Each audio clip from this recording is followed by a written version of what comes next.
नमस्कार। आज तहसील कार्यालयापुढे शेवगाव येथे मी आंदोलनाला बसले आहे उपोषणाला। तर उपोषणाचा मूळ मुद्दा हा आहे की आमच्या शेवगाव शहरामध्ये जे अतिक्रमण झालं, छोटे छोटे व्यावसायिकांच्या टपरीधारकांची दुकानं अतिक्रमण म्हणून काढल्या गेली, तर त्यांची पर्यायी व्यवस्थेचं प्रशासनाने काय त्यांची पूर्तता करण्यात येणार आहे त्याचा प्लॅन पाहिजे मला प्रॉपर। त्याच पद्धतीने यांची पर्यायी व्यवस्था केव्हा आणि कशा पद्धतीने करणार आहे या सर्व गोष्टींचा आढावा सामान्य जनतेपर्यंत अजिबात पोहोचलेला नाही। तो लवकरात लवकर पोहोचण्यात यावा। त्यांचे उद्योग व्यवसाय जे बंद पडलेले आहेत ते सुरुवात करण्यासाठी त्यांना प्रशासनाने पर्यायी व्यवस्था लवकरात लवकर उपलब्ध करून द्यावी। आणखी एक मुद्दा असा आहे, धरणग्रस्त जे लोक आहेत, फॉर एक्झाम्पल ताजनापूर, खानापूर, नवीन दहीफळ, एरणगाव, दहीगाव, बोडखे, खुंटेफळ अशा 7-8 ही जी गावं आहेत, 1972च्या काळामध्ये हे पुनर्वसन झालेलं आहे। ऑलरेडी हे लोक धरणग्रस्त म्हणून यांचं पुनर्वसन या गावामध्ये झालेलं आहे। आत्ता काही गेल्या 4-5 दिवसात त्यांना पुन्हा नोटीस आलेल्या आहेत की त्यांनी जी त्या जागेमध्ये घरं वगैरे बांधलेली आहेत, कुणाच्या विहिरी आहेत, कुणाचे बोर आहेत, कुणाची शेती आहे, ही पाडण्याची किंवा जाण्याची नोटीस त्यांच्याकडे आलेली आहे।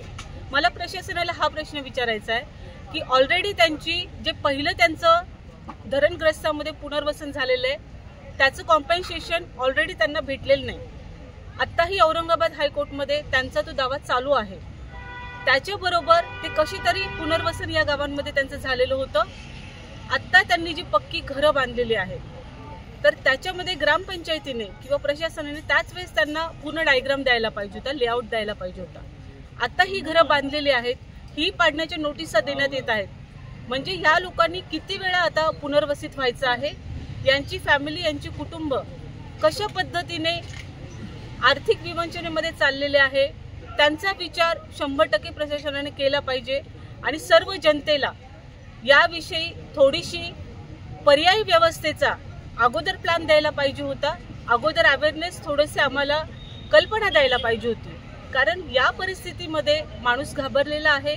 आमचं शेवगाव शहर जवळजवळ 80% व्यापारपेठ उद्ध्वस्त झालेली आहे छोट्या छोट्या टपरीधारकांची। याच्यावरती पर्यायी व्यवस्था लवकर सांगण्यात आली नाही, यामुळे एक जणाने आत्महत्या केलेली आहे, दुसऱ्या एका जणाने पॉयझन घेतलेला आहे, तोही आता नगरमध्ये सिरियस आहे।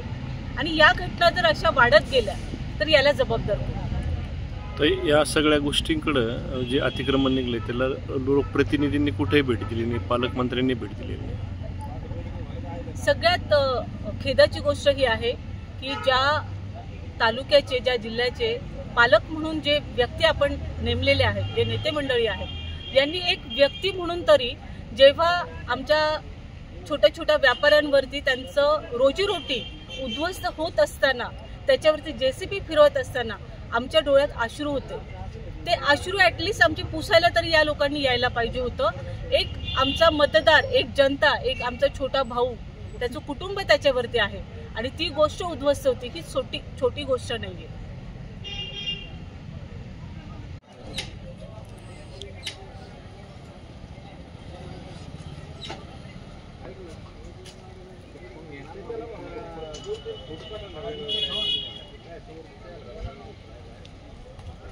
यांनी जे आंदोलन छेडलेलं आहे हे अत्यंत रास्त प्रकारचं आंदोलन आहे। कारण की हा जो विषय आहे हा विषय इतका गंभीर झालेला आहे की एका जणाने आत्महत्या केली, पांडू शिंदे नामक, आणि दुसऱ्याने पॉयझन घेतला, आता त्यांनी सांगितलं। पण या गोष्टीची आमदार मॅडम किंवा पालकमंत्र्यांना कुठलीच काळजी दिसेनाशी झाली। कारण की आमदार मॅडम फक्त उद्घाटन आणि याच्यातच व्यस्त आहेत, पालकमंत्री हेलिकॉप्टरने फिरतायत। ही गोष्ट एकदम चुकीची आहे। सगळ्या गावकऱ्यांनी याविषयी एकजूट होऊन रास्ता रोको आंदोलन करण्याची फार गरज आहे अशी मी सगळ्यांना विनंती करतो आणि विद्याताई गाडेकर यांच्या पाठीशी खंबीरपणे उभे राहा अशी विनंती करतो।